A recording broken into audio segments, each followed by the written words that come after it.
chilly this morning. Winter's getting here. Well, we stopped at the rest area. We're 451 from Holland. Petra, our pilot. So that's where we're going to stay. We got a 7:15 a.m. appointment at the receiver. Typical food place. But man, I originally was supposed to get 43,000. Came out with 26. And I asked the girl, I was like, man, I was expecting 43. And she goes, well, more than likely, they've been back ordering a lot of stuff. So they must, for certain stuff, looks like, I know they do Sony D there. I'm trying to think of what else they might do. It might be cat and dog food. Could be canned tuna for all I know. Because the last couple pallets look like they were short cans. That tuna comes in or cat food comes in. It's either or.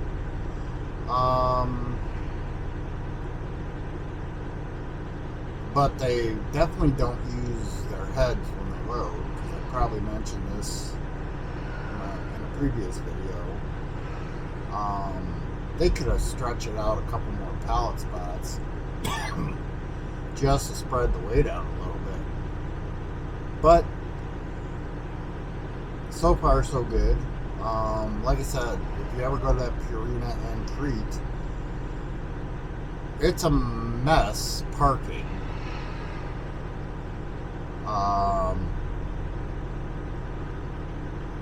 Just have your fleet manager, or if you're brokering it yourself, verify the appointment time.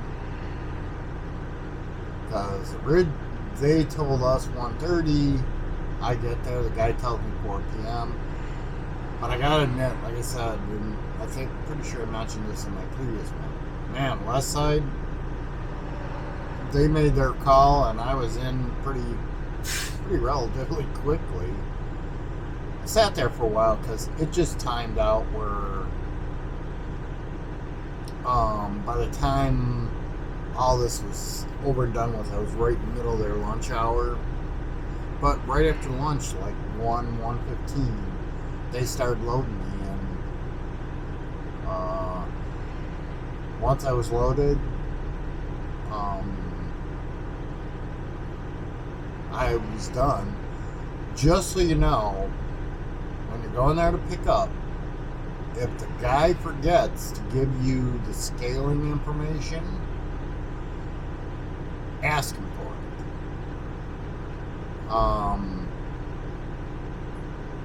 I thought only certain people they required to scale, but apparently to get out of there you have to scale. Now their rules are, if you don't scale there and you go down the road and you double check your weights on your axles and they're wrong, they won't rework the load.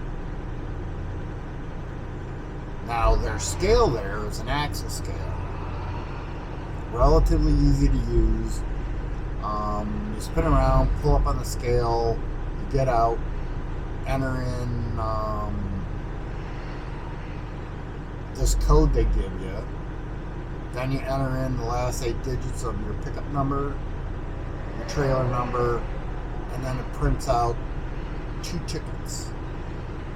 Bring both the tickets in with, or at least one of the tickets in with you when you pick up your paperwork. But yeah, it gives you an axle weight, which is kind of nice, because you can, and that even gives you on the ticket a reweigh number to enter in there, just like Pilot or just like cat scales do. So, and I mean, generally the average you know, when you're on site, you don't know how often they check, you know, have their weight certified. Worst case scenario, I've never seen one that's 1,000 pounds off. It might be 300 or 400 pounds off. So, yeah. And it could be 300 pounds in your direction also, where it underweighs you by 300. I've never seen one where it was more than 100 or 2 off. So it gives you a general, you know, if you left there and you were maxed and you had 12, 34, and 34, I double checked that just to verify how accurate their scale is. But it looks like the scale isn't like real beat up like you would expect. I mean, I've been to some recycling places and their scale looks like the thing's 100 years old and beat the crap, and you don't know how accurate it is. This thing looks like it's brand new. They keep it up pretty good. So at least you get kind of an overview of what your axles are, so you know if you have to slide before you leave. Now, if you say their scales, go back to the scenario, it says 12, 34, and 34, and you go scale it on a cat scale, and the cat scale says you're over, you know, X amount of weight on each axle,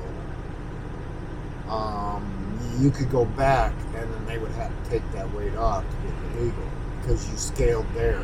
But remember, you got to scale before you leave. And if they don't give it to you, you know, like say he forgets and you didn't ask and you didn't know the procedure, it was your first time, the little thing says to pay $10, but there's no way to pay $10 that I can see. So yeah, once you check in, if the guy doesn't give you the little scale information, ask him for it. Go, I got a scale before I leave, don't I? And then that might remind him, because the guy's real tall. I mean, when he moves, he doesn't get up out of his chair unless he really has to. He'll, you know, walk with the chair under his butt to go, and he loses track real easy. And that, so you may have to ask him for it. I got lucky, and a spotter was just as I was just about getting fully loaded. A spotter was hooking up to a trailer next to me, and I'd seen guys scaling, and I got out of the truck and I asked him, and he's like, yeah. So he gave me his code to enter in, since they didn't give me their code, the sheet, and he couldn't remember what the general code is. Like if certain companies that come in there have their own company code because they're in there all the time. If you haven't been in there before, they give you a generic number that it's under their, you know, it's some number that's under their company. So the $10 doesn't get charged to them. So yeah, that's an important thing, because one, you know before you leave, because the next scale is, I want to say 30 miles away per cat scale.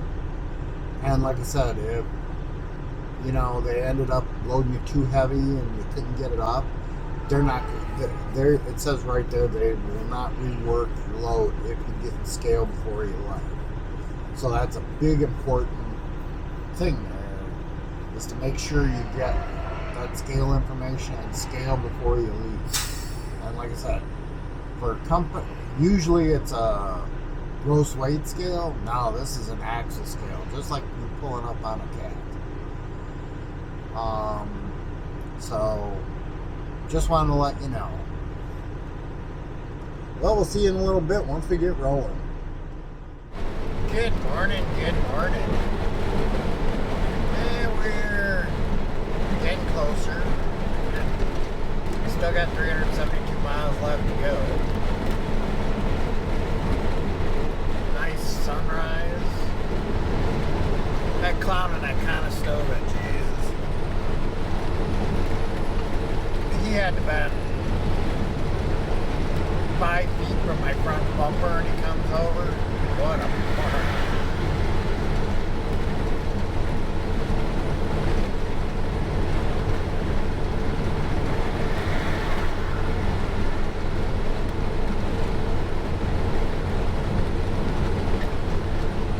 Still a little chilly, so I'd say it's 47 out. So it's probably a little lower because just depending on where the temperature sensor is. If it's close to any heat coming out of the motor. So, it's a nippy morning here in Iowa.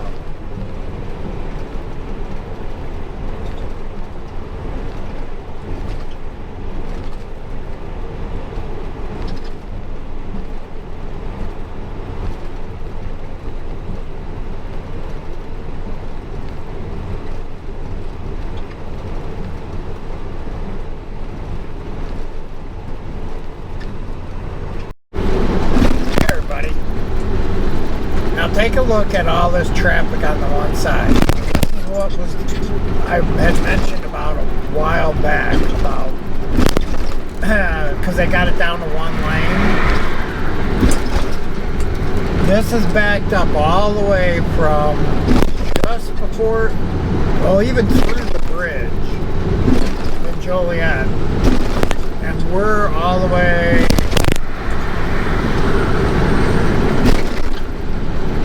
It's starting to back up right now at Route 30. You can do one of two things. You can get off at Route 30, but I think that takes you right through Joliet. If you're coming this way and you hear that it's one lane,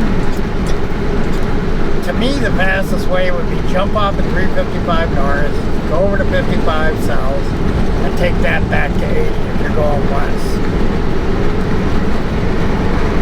Being this far back, it'll probably take you an hour to get through there, if not shorter.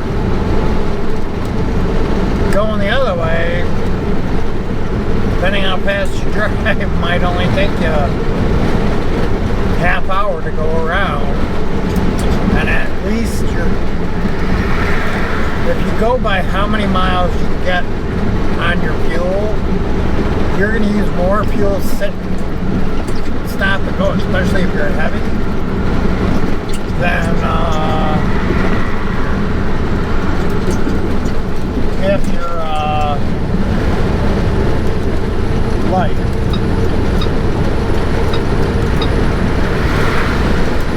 So that's the way I would do it. If you're coming through here on the weekend, check before you get to 355 and see if it's down to one lane, and if it is, jump off at 355, go north, go to 55 south, and go right back down to 80 and keep on going west. Now that's just my opinion. You do what you want. You can sit in the traffic